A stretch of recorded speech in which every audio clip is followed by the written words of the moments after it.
In this video, we're going to discuss the 5.7 by 28 millimeter cartridge and its use in handguns. Okay, now we have this PX 5.7, another budget gun that I've been testing, and I've noticed that the popularity of making a handgun in this particular caliber, the 5.7 by 28 millimeter, there's a lot of companies producing a handgun about the same size and in this caliber. Now, how did this caliber come about? It supposedly was tested by NATO forces to make a family of firearms, basically a submachine gun and handguns are chambered in it, to replace the 9mm. Now back in the 80s, or actually going back to the 70s, okay, when they adopted the M16 back in the late 50s, early 60s with the 5.56 cartridge, the whole concept was the first NATO adopted cartridge was a 7.62 by 51, which was used in the FNFAL, the M14 by the US, the G3 rifles by the Germans, and became the NATO standard. Well, when they decided somewhere in the 50s, Stoner took, and this is another thing, we're talking about military requirements. He went and looked at the military requirements after he developed the AR-10, which was for the 7.62 NATO, and it was rejected. So he had another gun, the AR-15, and he went and took the military's minimum requirements for lethality, and he took basically a 223 Remington cartridge and kind of modified it a bit, and it was adopted with a 55 grain bullet to the 5.56 NATO cartridge. And anyone who's compared a 308 to a 223 can tell the difference. There's a huge difference in the size, the weight, and the power of the cartridge. But the thing about the 5.56, it had a smaller, lighter bullet that traveled a lot faster than a 30 caliber bullet, and this was deemed to be better because it was capable of killing. Okay, it passed the lethality requirements. It was smaller, lighter, you could carry more ammunition, and a gun that recoiled less, was easier to shoot, and the technology of the AR-15 was so advanced that machining and throwing it together was a hell of a lot simpler than building an M14 or FNFAL. Okay, a lot less machining work and actually a more cost-effective weapon. So this kind of carried on more through the 70s as the Cold War progressed, and they were coming up with concept guns like a 40 millimeter grenade launcher that had a magazine of like 5 rounds, and then it was built into this weapon was another rifle that was like a 4 millimeter or something. They were looking at a 4 millimeter cartridge, and they had these strange concept guns that you had a grenade launcher, and then built into the grenade launcher barrel with the same sights, like almost a over and under survival gun, and a clip mounted to the side or something. You had a 4 millimeter selective fire rifle in one gun. They had a lot of weird concepts. But they were getting down to where the 5.56 wasn't enough. They wanted to go smaller, much faster bullet, higher magazine capacity. This is kind of the thought process. And when they came in the 80s, and the thing that we all miss about this little cartridge, this wonderful little cartridge, how it came about, they wanted to start with replacing the 9mm, more or less as a submachine gun or what they call personal defense weapon, and also they're going to use it in a handgun. Okay, so after all of these concepts and trials, they came up with the P90, which is a 10.4-inch barrel bullpup, basically submachine gun with a 50, and that was the minimum 50 round mag. We'll get back to that. I'll show you a photo of that right now.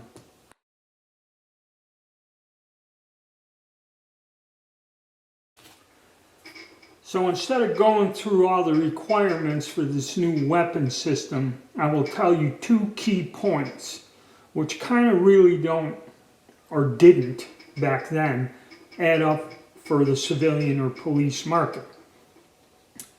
The weapon had to penetrate soft Kevlar body armor, which at the time was standard issue. When we were up on deck on the ship, we wore them Kevlar vests with the big collars.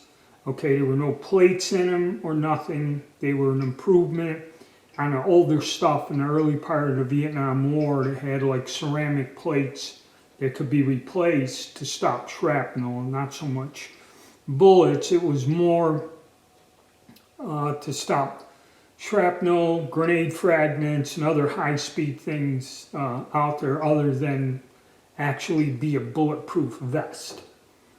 So that was a standard issue for everyone, I guess, by the middle of the Cold War in the 80s.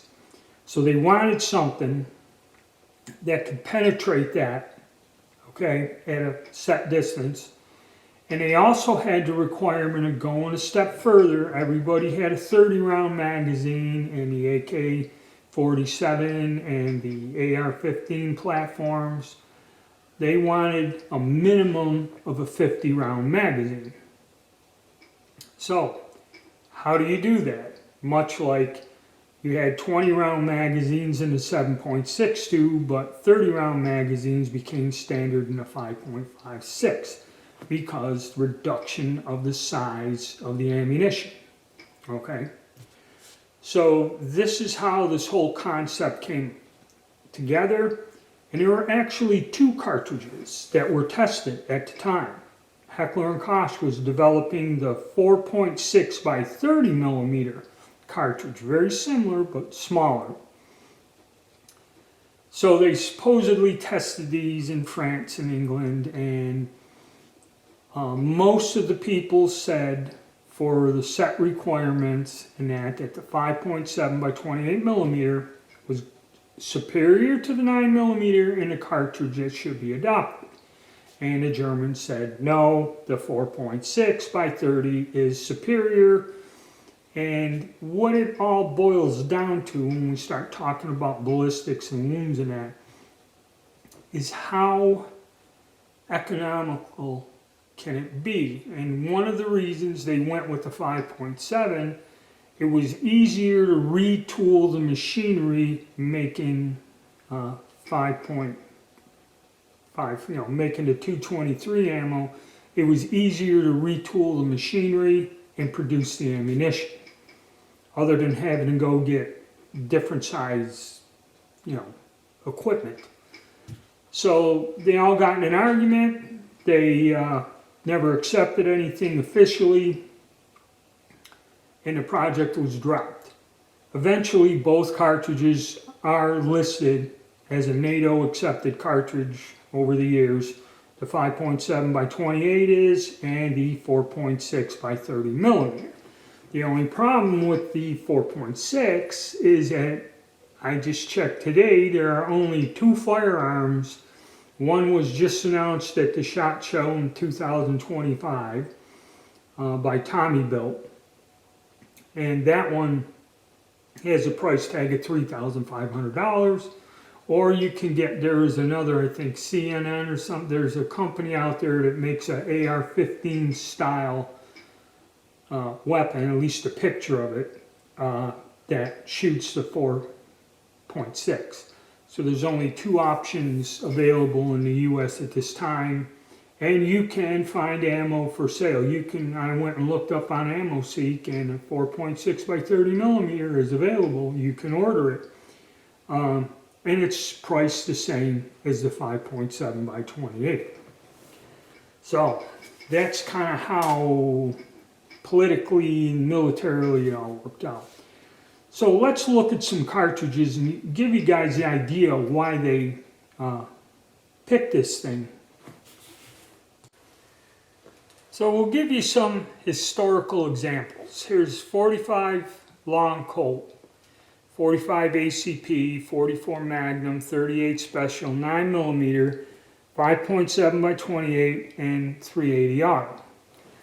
So back in the old days, after post-Civil War, we went with the 45 Colt Long. The Army wanted a smaller, lighter revolver, and cartridges were changing.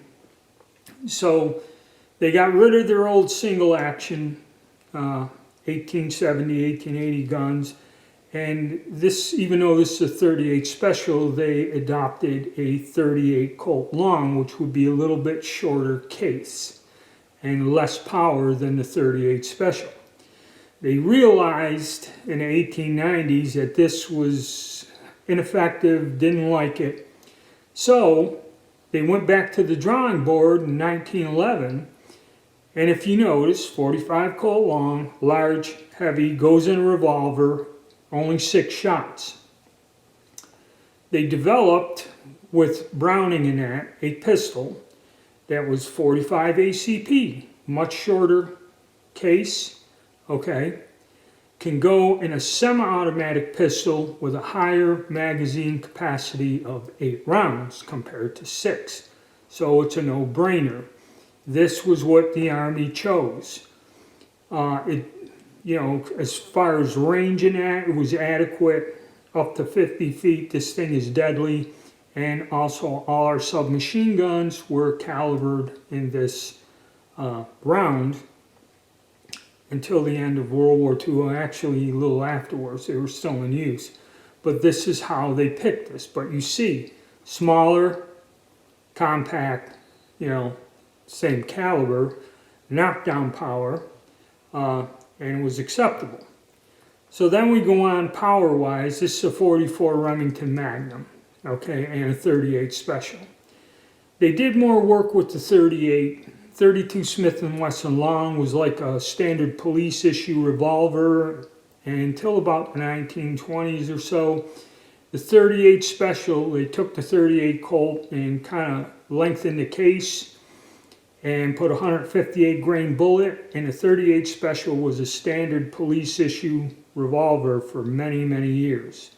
Okay, 44 Magnum, Clint Eastwood and the power, but you need a large, huge handgun, and it's a little bit too much power, okay, to be practical, even though some police departments were issued them in 44 caliber, and a 6-shot revolver kind of languished on, but was not as popular as the 38. And as time progressed, it was replaced by the 9mm. Now why? You only had 6 or 5 shots in a revolver, and reloading was difficult, and that, where you could have in the old single stacks 9 shots in a 9mm revolver, then when we went to double stacks with the Glock, come out to 17 rounds in a gun that was not too cumbersome. So you increased your firepower and you had a cartridge that did the job. Okay, so eventually over time, the 9mm, again, smaller than the 38, more magazine capacity, okay, adequate for what was needed. And so then, like I said, the military said, we need something to replace this. This became the submachine gun caliber and all that other fun stuff. Even though submachine guns were made in different calibers, but most standard ones were 9mm, at least for NATO, 9mm to marry up with your 9mm pistols. And eventually the U.S. military by the 1980s got rid of the 45 ACP and also went to the 9mm. So basically all of these cartridges kind of became obsolete. Here we have a 380 auto to compare, which was somewhat of a military caliber for years, smaller, lighter, issued to people that probably not in combat. It was basically, again, self-defense round, but to give you an idea of the size of the ammo. And as you notice, how we get our magazine capacity with the 5.7 versus the 9mm is the size of the cartridge. This is narrower, okay, even though it's longer, it's narrower and smaller than the 9mm. So you, with that prerequisite of 50 round magazines, you gotta make a smaller cartridge. And you see, this is where the requirements kind of outweigh the actual performance. And I'll discuss that here in a minute. So that's why they chose this to replace the 9mm. Alright, so now you know how this thing was selected and touted as better than the 9mm or superior to it. A lot of it has to do with the requirements you need, this ammunition requirements that this ammunition has to perform.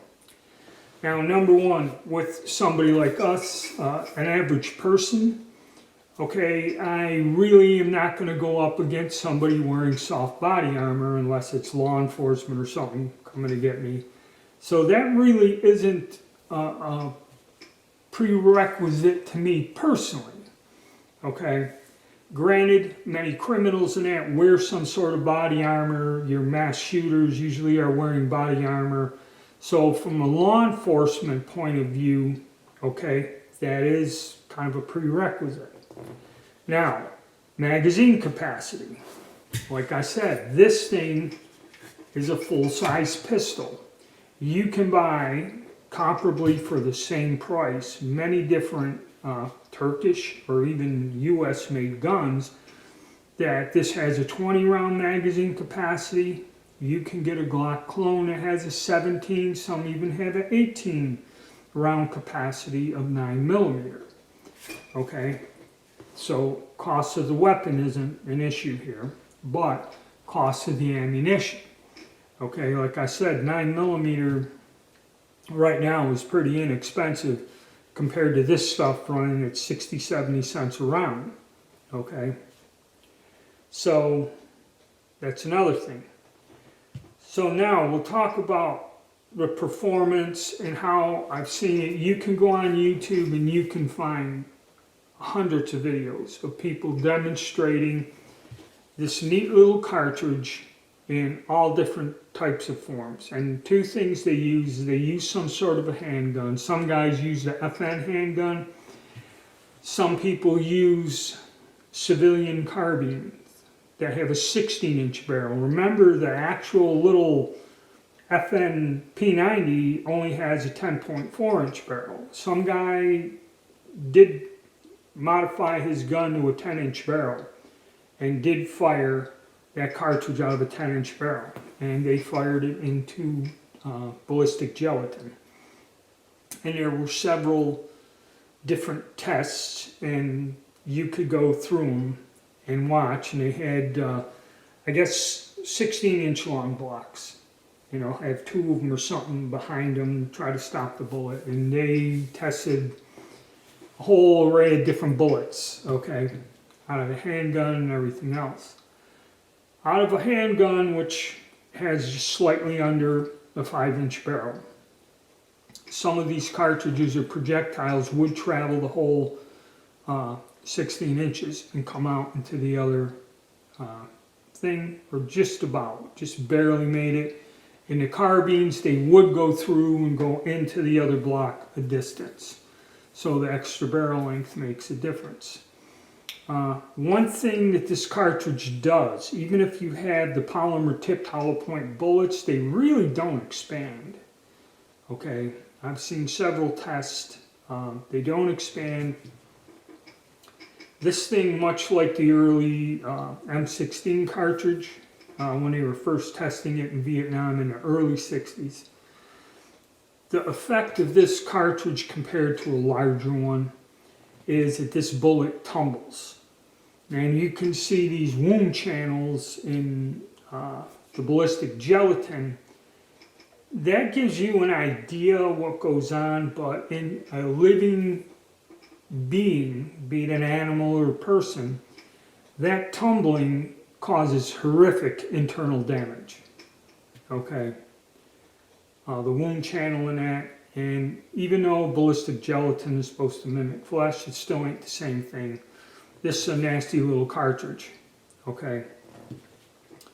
So now they start testing energy transfer, and they'll either shoot through clothing. Actually, one person had a small piece of Kevlar, soft Kevlar, and shot through it. This will penetrate that, you know. I don't know, they have plate armor now, but I'm talking just the Kevlar itself, just a cloth. It does go through. They shot it through little metal plates and clothing and all kinds of other stuff, and it will penetrate. Okay, they didn't have like a 9mm to compare that. They were just demonstrating this cartridge. Now, when you compare something like this to a 9mm, and I've seen it done with 16-inch barrel carbines. One individual shot the 5.7 at some cinder blocks. He shot like 5 rounds, say. He fires 5 rounds, it punches holes in the cinder block, cracks it, and that he went and got a 9mm with a 16-inch barrel, fired the 5 rounds, and it shattered the cinder block. Okay. So yes, you're getting more of a force against a solid, fragile object or breakable object. So the 9mm does have more energy transferred upon impact. Okay. Again, testing this, the guy had watermelons. And he had several different 5.7 things, and he shot them into these watermelons about the size of a basketball. And he showed the effect, and one of them, you know, blew a hunk out of the watermelon and all this other stuff, and was pretty devastating. And then he just fired one 9mm round, and that watermelon just totally disintegrated. Again, 9mm is and that was for hydrostatic shock. 9mm is transferring more, I'd say, blunt force energy dump into whatever you hit it with. Okay? These little things zip through, and they start doing a Watusi once they get in there. They tear up somebody. This is lethal. Okay? But then again, 9mm is lethal too at a close range for like personal defense. All right? Is this necessary? You know, and should it replace the 9mm? Honestly, I'd stick with the 9. Other than this, I mean, yeah, it's deadly and probably against a living target. Plus, if there's clothing or some barrier or something, you know, this will penetrate. Car doors, windows, whatever, and you get a couple extra rounds in the gun, all right?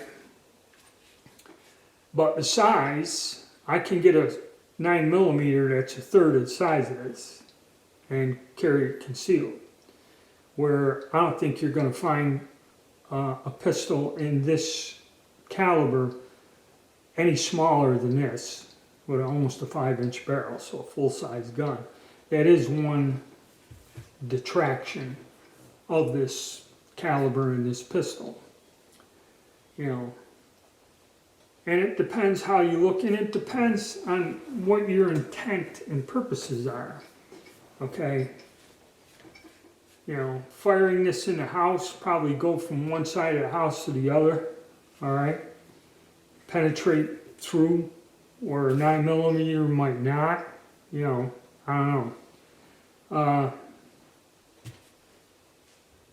So is it superior to the 9mm? And a lot of it has to do with what your intent and purpose is, what you need the handgun to do for you, okay? As far as I'm concerned, I really don't need nothing like this with the extended ammo cost and the high velocity penetration, and you know, this will terribly wound or injure whoever you shoot at, okay? With this stopping power, I don't know. See, that's another thing. A lot of people compare that kinetic energy dump or hydrostatic dump as a thing of stopping power. Now you get somebody that's been using crystal meth for a week, and you put one or two of these in them, or even if you put a couple of jacketed hollow point 9s in them, might not slow them down. So, you know, like I said, it's a tough call. Personally, I'd stick with the 9. I mean, it's cool. The one thing is the low recoil will make this gun, with practice, more accurate of a shot because you're not getting the recoil and recovery time and getting back to it. That's one advantage of this. The size is a disadvantage, so I think that kind of negates it there. And ammunition is more expensive, and you know, stopping power, the only way you can actually get a definitive answer if somebody does a study of how this is used either in the military during a war or used in different crimes, and they record the results of what happened, the police action reports, is the only way you're really going to do. You can shoot this into anything and everything you want, and hunks of meat and bits of clothing and metal plates and ballistic gelatin. You don't know until it's actually used on a widespread instance and has actual reports if it's used for defense or offense. Okay. But after this exhaustive thing, I'd just stick with a 9. I mean, it's novel, it's neat, it's a fun thing to play with, but, you know, I don't see it for intents and purposes of a regular individual, this outdoing a 9mm. And I don't know if these things will go by the wayside. It's kind of curious, though. They're making all these different guns from all these different companies, but... Alright, hit the like button, subscribe, and stay tuned. And now I'm going to make a quick video on reloading this and why that's another detraction about this.